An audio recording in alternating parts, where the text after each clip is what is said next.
ফেরাউনের অপমৃত্যু, যার লাশটা মাটিতে গ্রহণ করে নেই, মশামাছি গ্রহণ করে নেই।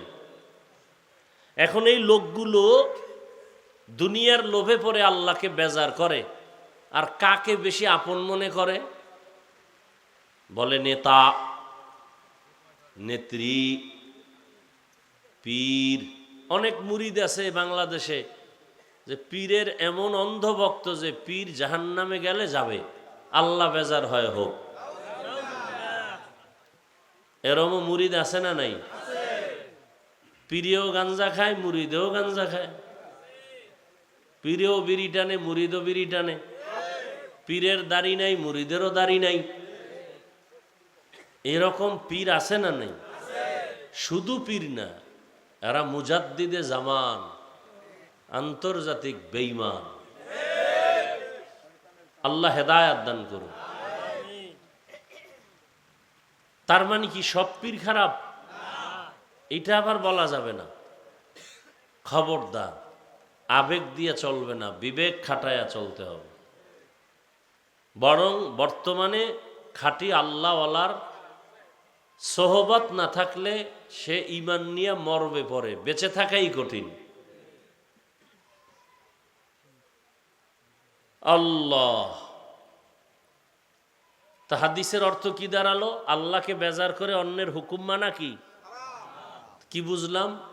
আল্লাহকে বেজার করে পীরের কথা মানা হারাম, আল্লাহকে বেজার করে নেতার কথা মানা হারাম, আল্লাহকে বেজার করে নেত্রীর কথা মানা হারাম। এক কথায় জবাব, দুনিয়ার সকলকে বেজার করা সম্ভব, আমার আল্লাহকে বেজার করা সম্ভব না। দুনিয়ার সব বেজার হয় হোক, আল্লাহকে বেজার করা যাবে না। কেন?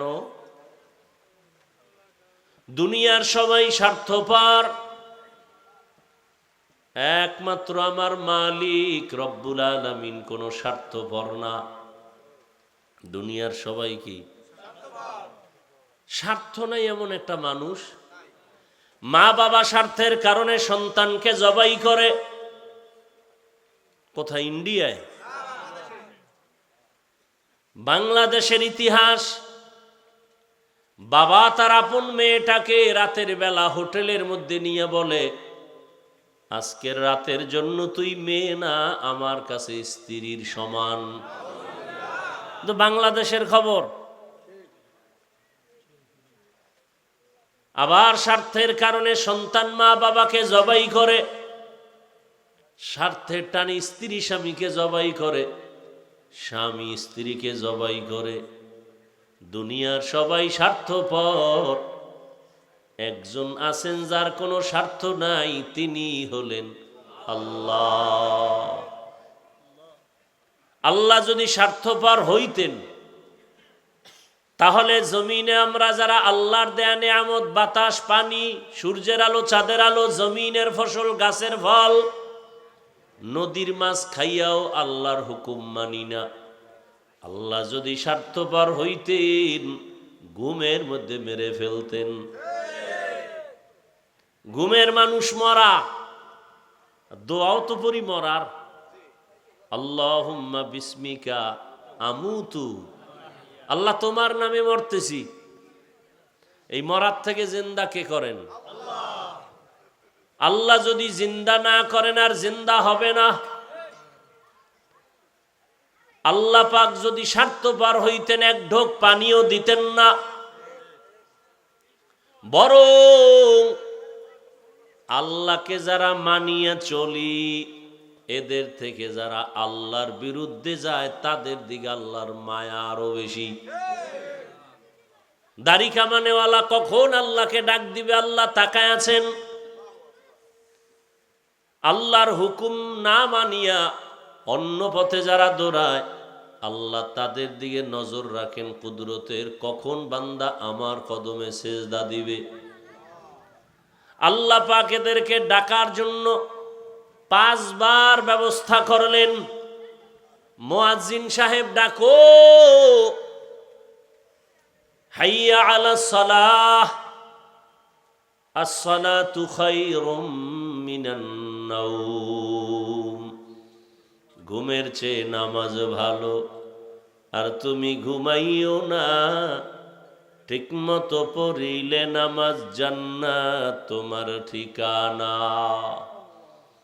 একটুখানি নেকের তরে রোজ হাসরের মাঠেতে বাবা ঘুরবে ছেলের পিছে, ছেলে বাবার আগেতে।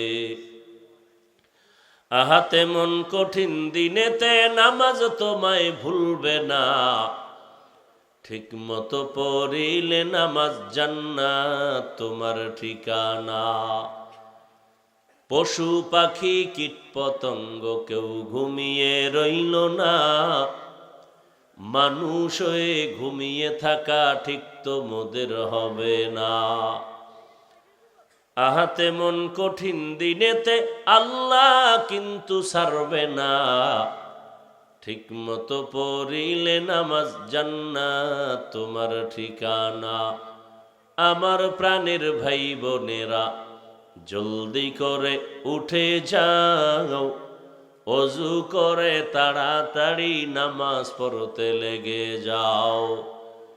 আহা নবী বেনামাজির শাফাআত করিবেন না, ঠিক মতো পড়িলে নামাজ জান্নাত তোমার ঠিকানা।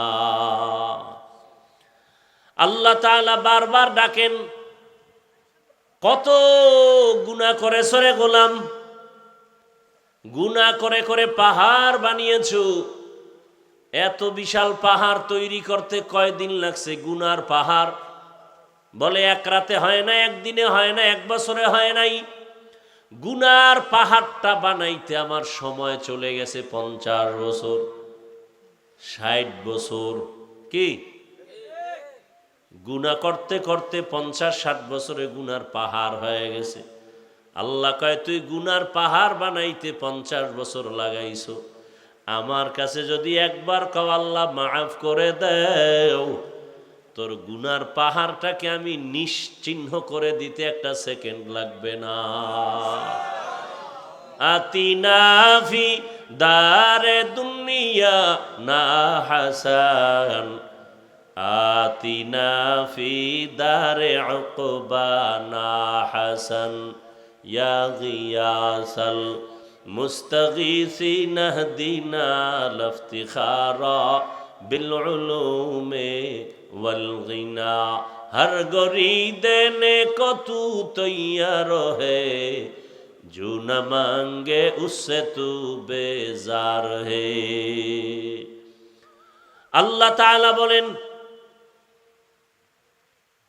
বান্দা আমি তোমার দিকে কতটা আগ্রহী। কারণ আমার আলাদা ছেলে নাই, মেয়ে নাই, স্ত্রী নাই, কেউ নাই, আমি একা। ওয়াহদাহু লা, আমি আল্লাহ এক, আমি আল্লাহর আলাদা কোনো আপন কেউ নাই। জিনেরা আমার আপন না, নূরের তৈরি ফেরেশতা আপন না, একমাত্র গুনাহ করনেওয়ালা মাটির সৃষ্টির মানুষ আমার কাছে আপন। আমি আল্লাহ মানুষের বড় আদর করে বানাইলাম। আমি আল্লাহ পাক বান্দার দিয়ে নজর করে তাকায় থাকি, কখন বান্দা আমাকে আল্লাহ বলে ডাকবে। মাকে মা বলে ডাকো, বাবাকে বাবা বলে ডাকো, কোনো বাধা নাই। মাকে ডাক দাও 100 বার, বাবারে ডাকো 50 বার।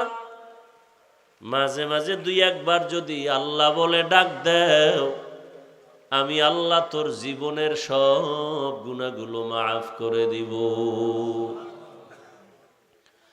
আল্লাহ তাআলাকে বেজার করা যাবে না। কেন? আল্লাহ পাক দয়াময়।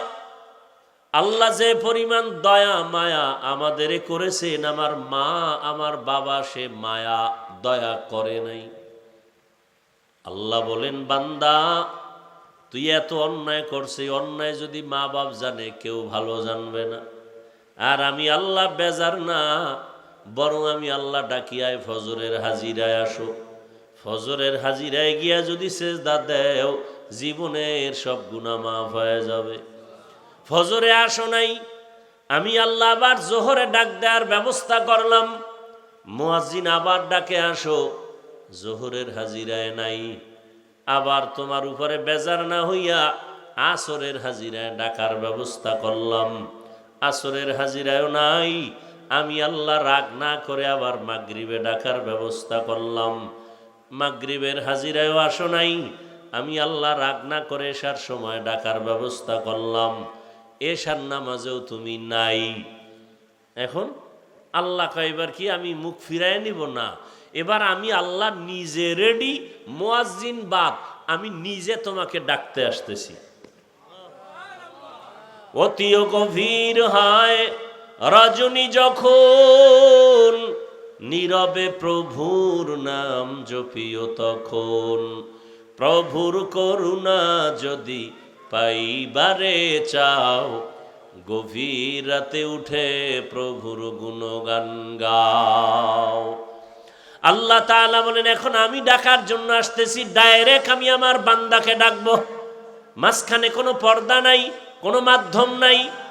আল্লাহ নিজে ডাকার জন্য আসতেছেন। কখন? ফজরের সময়, জোহরের সময়, আসর, মাগরিব, এশায়। কয় না, এমন একটা সময় যেই সময় পুরা দুনিয়াটা নিস্তব্ধ, পাখিরাও ঘুমায়, নদীর মাছও ঘুমায়, মানুষও ঘুমায়, কোনো আওয়াজ নাই, কোনো পশু পাখির আওয়াজ নাই, ঠিক নীরব। রাতের শেষ ভাগটা আমি আল্লাহ প্রথম আসমানে আসিয়া আমি আল্লাহ আমার মোহাব্বতের বান্দাদের ডাক দেই। যদি বান্দা ঘুম থেকে উঠিয়া অজু বানাইয়া সেজদায় গিয়া যদি একটু দিল খুলে বলো, ইয়া রব্বি গফিরলি, ও রব আমাকে মাফ করে দাও, আমি আল্লাহ তোর জীবনের গুনাহ সব মাফ করে দিব। ইয়া এলাহি মুঝসে মুঝকো দূর কর, তাকে দেখো মুঝ মে তুঝকো এক নজর, ইয়া এলাহি তু মেরা মাবুদ है, या इलाही तू मेरा माशूक है। আল্লাহকে চিনি না, মাকে চিনলাম, মায়ের জন্য পাগল হয়ে গেলাম, বাবাকে চিনলাম, বাবার জন্য পাগল, বন্ধুর জন্য পাগল। আমার মাওলা যে কত দয়ার মালিক, ওই মাওলাকে ভালো করে চিনলাম না। যদি চিনতে পারতাম, গলায় ছুরি লাগলেও আমার মাওলার থেকে কেউ আমাকে আলাদা দূরে সরায় দিতে পারতো না। এরে আল্লাহর বান্দা, আল্লাহ রাব্বুল আলামিন গভীর রাতের তৃতীয় ভাগে, রাতের প্রথম অংশে আল্লাহ আসেন না, আল্লাহ পাক আসেন শেষ ভাগে। আল্লাহ পাক আসেন কেন? বান্দার থেকে কিছু নিতে না বান্দাকে দিতে? নিতে। তাহলে আপনাদের কিছু তো লাগে না? যদি লাগে তো ঘুমান কেন? যদি লাগে তো উঠে আল্লাহর কাছে চান না কেন?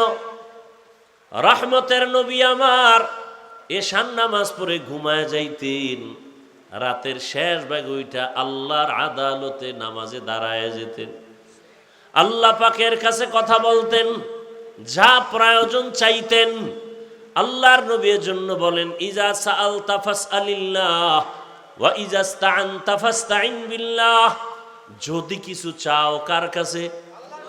আর কারো কাছে চাইও না, আল্লাহর কাছে চাও।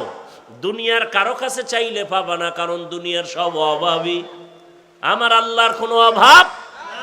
আল্লাহ বলেন, দুনিয়াওয়ালারা চাইলে বেজার হয়, আর আমি আল্লাহর কাছে চাইলে আমি খুশি হই। কেন? দুনিয়ার সবাই অভাবী, আমি আল্লাহর কোনো অভাব নাই। ইয়া আইয়ুহান নাস আনতুমুল ফুকারাউ ইলাল্লাহ ওয়াল্লাহু হুয়াল গানিয়্যুল হামিদ।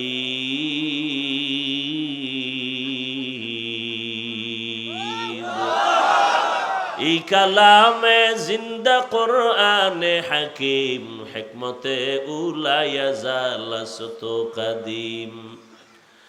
गर तवक्कुल मी कुनी हर सुबह शाम मीरसानद रिज़्क़ तू अज़ला मकाम जुज़बा हक़ची जे मखा अज इंसो जा फजले उआ मस्ते दर जुमला जाहा। আল্লাহ পাক রব্বুল আলামিন বলেন, দুনিয়ার মানুষ তোমরা সবাই ফকির, আমি আল্লাহ হলাম ধনী। ধনী কে? আল্লাহ শুধু ধনী না, প্রশংসিত ধনী। আল্লাহ বলেন আমার কাছে চাও। দুনিয়াওয়ালারা দেয় না, দিবে দিবে বলে দরজা সব সময় খোলে না, আর আমি আল্লাহ দেওয়ার জন্য দরজা খুলে রাখলাম। আমার কাছে হিন্দু চাইলেও পাবে, খ্রিস্টানেরা চাইলেও পায়। রাতে ডাকো আমি হাজির, দিনের বেলা ডাকো আমি আল্লাহ হাজির। ও বান্দা, সমুদ্রের মাঝে গিয়া যদি আল্লাহকে ডাকো সেখানেও আল্লাহ। আল্লাহ বলেন বান্দা তুমি জঙ্গলের মধ্যে গিয়া যদি ডাকো আমি আল্লাহ সেখানেও হাজির। আমি আল্লাহকে ফাঁকি দিয়া কোনো জায়গা নাই। আমি আল্লাহরে রাতের বেলা ডাকবা হাজির, কারণ দুনিয়ার সব নষ্ট হবে, আল্লাহ পাক রব্বুল আলামিন একমাত্র থাকবেন, তার লয় নাই হয় নাই। হুয়াল হাইয়ুল কাইয়ুম। আমি আল্লাহর কোনো ঘুমও নাই। লা তাখুযুহু সিনাতু ওয়ালা নাওম। আমি আল্লাহ ঘুমাই না যে তোরা আমাকে ডেকে পাবি না। মুসা নবী বলেন, হে আল্লাহ আপনি ঘুমান না? কয় না, তো কেমনে থাকেন? আল্লাহ কয় দেখ, একটা কাচের পাত্রে পানি নিয়ে দাঁড়াও। হালকা ঘুমের ভাব আসছে, কাচের পাত্রটা পুরা ভেঙে গেছে। আল্লাহ কয় মুসা সামান্য একটা কাচের পাত্র রাখতে পারলা না? আর আমি আল্লাহ যদি সামান্য তন্দ্রায় যাই, আসমান আসমানের জায়গায় থাকবে না, জমিনটা জমিনের জায়গায় ঠিক থাকবে না। আমি আল্লাহ ঘুমাবো দূরের কথা, এক মুহূর্তের জন্য তন্দ্রাও যাই না। আল্লাহ পাক অল টাইম অপেক্ষায় থাকি, কোন বান্দা আমাকে একবার ডাকবে। মা অপেক্ষা থাকে, বাচ্চা কখন আমাকে আম্মু বলে ডাকবে। বাবা অপেক্ষা থাকে, কখন আব্বু বলে ডাকবে। আমার আল্লাহ এত আদর করে আমাদের বানাইছেন, আল্লাহ অপেক্ষায় থাকে বান্দা কখন তাকে একবার আল্লাহ বলে ডাকবে। কারণ আল্লাহকে আল্লাহ বলে ডাকার মতো, মানুষের ডাকের মতো মজার আর কারো কাছে কোনো ডাক নাই। আল্লাহ তাআলা অপেক্ষায় থাকেন। আল্লাহ বলেন বান্দা আমাকে ডাকার মতো ডাকো। আমি আল্লাহর কাছে চাও, কি প্রয়োজন? আমি আল্লাহর মোহাব্বতের দরজায় আসো। বান্দা জীবন ভর অন্যায় করেছো, আমি আল্লাহ তোমার জন্য পাহাড় পানি দুনিয়ার আসমান জমিন সব তোমার। সূর্যের আলো তোমার, চাঁদের আলো তোমার। আমি আল্লাহর জন্য কিচ্ছু না, সব মানুষের জন্য, ফেরেশতার জন্য না। ফেরেশতারা খায়ও না, ঘুমায়ও না। আল্লাহ পাক আমাদের জন্য সূর্যের আলো, চাঁদের আলো, পানি, বাতাস, ফল ফসল সব আমাদের। আল্লাহ কয় এত কিছু তোমারে দিলাম, বিনিময় তুমি আমারে কি দিলা? বান্দা তোমার কাছে বড় কিছু চাই না। দিন আর রাত মিলায় 24টা ঘন্টা মিলাইলাম। এই 24টা ঘন্টার ভেতরে 22 ঘন্টা সময় তুমি তোমার কাজে ব্যয় করো, লেখাপড়ায় কাজে ব্যয় করো, চাকরির কাছে ব্যয় করো, অফিসে ব্যবসা বাণিজ্যে ব্যয় করো। কয় ঘন্টা বাকি থাকলো? কত? মাত্র 2 ঘন্টা সময় তুমি তোমার কল্যাণের জন্য আমার পথে ব্যয় করো। তোমার কল্যাণে, আমার না। তবে একসাথে না। আমি আল্লাহ এত দয়া করছি, একসাথে যদি বলতাম 2 ঘন্টা লাগাতার নামাজ, কষ্ট হবে। 2 ঘন্টা তেলাওয়াত একসাথে, কষ্ট হবে। আমি আল্লাহ এমনভাবে 2 ঘন্টারে মিলাই দিছি যাতে ব্যবসা বন্ধ না হয়, তোমার চাকরির ক্ষতি না হয়, লেখাপড়ার ক্ষতি না হয়। কেমনে বান্দা? ফজরের 4 রাকাত নামাজে 20 মিনিট সময় দাও, এরপরে তুমি আবার ব্যবসায় চাকরিতে যাও, আবার দীর্ঘ টাইম চাকরি ব্যবসা করে আবার জোহরের নামাজে 10 রাকাতে 20 মিনিট সময় দাও, আবার খানা খাইয়া ব্যবসায় যাও, আবার আসরের সময় 4 রাকাতে 20 মিনিট দাও, আবার তুমি দোকানে যাও, আবার মাগরিবের 5 রাকাতে 20 মিনিট দাও, আবার তুমি তোমার কাজে যাও, এশার 9 রাকাত নামাজে আবার 20 মিনিট দাও। 5 বেলার নামাজে 20 মিনিট, 20 মিনিট দিলেও তো 2 ঘন্টা হয় না? হয়? যদি দিতে পারো তাহলে তোমার ব্যবসা, চাকরি, লেখাপড়া সবে বাধাত হয়ে যাবে। নবীজি হাদিসে বলেন, কেউ যদি এশার নামাজ পড়ে ঘুমায় যায়, আবার ঘুম থেকে উঠে যদি ফজরের নামাজ আদায় করে, ঘুমের মধ্যে যে সময় কাটলো ওই সময়টাও নেকের পাল্লায় ওজন হবে। আল্লাহ কত দয়ার মালিক। আল্লাহ বলেন মাত্র 2 ঘন্টা সময়, 5 বার নামাজে 20 মিনিট 20 মিনিট 20 মিনিট করে দাও, যাতে তোমার ব্যবসার ক্ষতি না হয়, চাকুরির ক্ষতি না হয়, লেখাপড়ার ক্ষতি না হয়, সংসার চালাইতে ক্ষতি না হয়। এত সুযোগ, তোমার সংসারের খবর নাও, মাইয়া বলার হক আদায় করো, হ্যাঁ, সব সুযোগ দেওয়ার পরে 20 মিনিট সময় দিয়ে 5 বেলার নামাজ পড়বা। এইটাও যদি না পারো, আমি কিন্তু তোমাকে এমনে ছেড়ে দিব না। আমি আল্লাহ কিন্তু আর এমনে ছাড়ব না। আমি আল্লাহ তোমার জন্য জাহান্নাম বানায় রাখছি। আজ না কাল ঘুমের মধ্যে আজরাইল চলে আসবে, রাস্তায় হঠাৎ তোমার অ্যাক্সিডেন্ট হয়ে যাবে। কই গেল মা, কই বাবা, কই দাদা, কই মুরব্বি, এক এক করে সবাই চলে গেল। এখনো সময় আছে, বান্দা তওবা করো। তওবা করিয়া যদি আল্লাহর কাছে ক্ষমা চাও, জীবনটা আবার পবিত্র হয়ে যাবে। আর যদি ঘাটদারি করিয়া যদি আবার আমার হুকুমের বাইরে চলো আর এমত অবস্থায় কবরে আসো, আমি আল্লাহ কাউকে এক বিন্দু ছাড় দিব না। কারণ পরকাল হলো ইনসাফের আদালত। আল্লাহ পশুকে উঠাবেন, গরু, কুকুর, এদের কোনো জান্নাত নাই, জাহান্নামও নাই, এদেরকে উঠাবেন কেন? ইনসাফের বিচারটা মানুষকে দেখাবার জন্য। আল্লাহ বলবেন কুন্তু তুরাবা, মাটি হয়ে যাও, মানুষকে দেখাবার জন্য। এটা ইনসাফের আদালত। যেই আদালত এতটা ভয়ঙ্কর হবে যে সূর্যের গরমে মাটির জমিনটা তামা হবে। নবীদের গুনাহ নাই, তারাও কান্নায় বেকারার হয়ে যাবে। এই হালাতটা দেখতে যদি না চাও, আবার ওই সময় আল্লাহর কিছু বান্দারা আরশে আজিমের নিচে ছায়ায় থাকবে, বড় আরামে থাকবে। এজন্য আল্লাহ পাক বারবার সতর্ক বাণী দিলেন, হে যুবক, পর্দার আড়ালের মা বোনেরা, বৃদ্ধ বাবাজি, দুনিয়ার রং তামাশায় ঘুরে ঘুরে গুনাহ তো কম করো নাই। চোখের গুনাহ, হাতের গুনাহ, জবানের গুনাহ, অন্তরের গুনাহ। কত নামাজ ছাড়লাম, বেপরদায় চললাম, দাড়ি কাটলাম, মোবাইলে গুনাহ করলাম, এখনো কি তওবা করার সময় হলো না? এরে মা বাবারা, আপনি যদি চরিত্র নষ্ট করে চলেন, অটোমেটিক দেখবেন সন্তানের চরিত্রটা খারাপ হয়ে যাবে। সন্তান দেখবে না মা বাবায় কি অন্যায় করে। মা বাবার অন্যায়টা যদি তওবার না করে লাগাতার চালায়, অটোমেটিক সন্তান সে অপরাধের দিকে চলে যাবে, বরং মা বাবার থেকে আরো দ্বিগুণ অপরাধী হবে। সেদিন বোঝা যাবে কত ধানে কত চাল, মান সম্মান সব নষ্ট হয়ে যাবে। অতএব মুরব্বী বাবারা, বৃদ্ধ বাবাজি, পর্দার আড়ালের মা বোনেরা, এখনো সময় আছে, তওবা করেন। সন্তানটাকে আদর্শ সন্তান বানান, কোরআন পড়ায় দেন, ডাক্তার হলেও দেখবেন সন্তানের সম্মান, জীবনটা ধন্য হয়ে যাবে। এখনো সময় আছে, তওবা করে নেই। জীবনে তো গুনাহ কম করি নাই, আমার আপনার গুনার খবর কেউ জানে না। মনে মনে আল্লাহর কাছে তওবা করেন। বৃষ্টির সময় দোয়া কবুল হয়, আযান ইকামতের মাঝে দোয়া কবুল হয়। বৃষ্টির সময় কি হয়? দোয়া কবুল হয়। আযান ইকামতের মাঝে দোয়া কবুল। জুমার দিন দোয়া কবুলের টাইম। 2 খুতবার মাঝখানে দোয়া কবুল হয়। বেশি বেশি দোয়া করি নিজের গুনার জন্য। আজকে আমার গুনার কারণে ঘরের বাচ্চা কষ্টে আছে, অসুস্থ। এই ছোট বাচ্চা ঘরে, ওগো গুনাহ আছে? তোর পাও ভাঙছে কেন?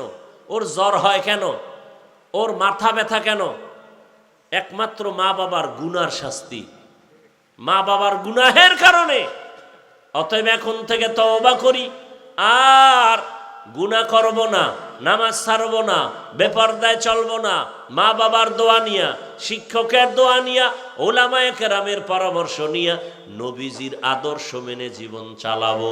তওবা করার মতো যদি অন্তর তৈরি হয়, 2 হাত আল্লাহকে দেখায় দেই, আয় আল্লাহ হাতগুলো কবুল করে নেন, তওবা কবুল করে নেন। তওবার উপরে মজবুত হয়ে চলার তৌফিক দান করেন, আমিন। আলহামদুলিল্লাহি রাব্বিল আলামিন।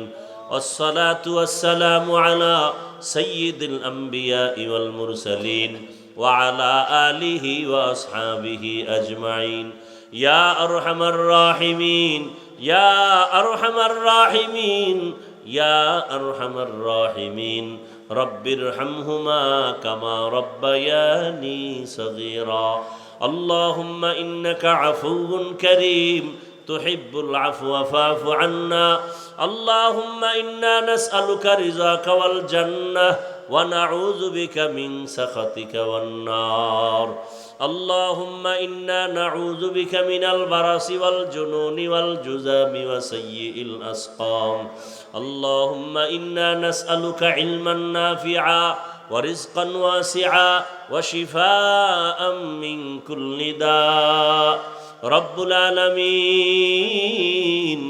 গুনাহের বোঝা নিয়ে আপনার দরওয়াজায় হাজির। আয় আল্লাহ, শয়তানের ধোকায় গুনাহ করেছি, গুনার কারণে আমার হাত নাপাক, জিহ্বা নাপাক, অন্তর নাপাক, চোখ নাপাক। তওবার নিয়ত করেছি আর গুনাহ করব না রে আল্লাহ। মেহেরবানি করে আমাদের তওবা কবুল করে নেন, জীবনের গুনাহ মাফ করে দেন। আয় আল্লাহ, সুন্নাতওয়ালা ইজ্জতের জীবন দান করেন, মা বোন সহ সবাইকে কবুল করে নেন। ওলামায়ে কেরাম, মুরব্বী, যুবক, ছাত্রদের কবুল করে নেন। শান্তির জীবন তা আমাদের দান করেন। আয় আল্লাহ, মাহফিল কবুল করে নেন, হেদায়াতের জরিয়া বানায় দেন। মসজিদ মাদ্রাসা কবুল করে নেন, গাইবী খাজানার থেকে প্রয়োজন ব্যবস্থা করে দেন। এলাকাবাসীরে কবুল করে নেন, হেদায়াতের দৌলত আমাদের দান করেন। নবীজির রওজা মোবারক বাইতুল্লাহ জিয়ারতের জন্য কবুল করে নেন। আদবালা জীবন আমাদের দান করেন।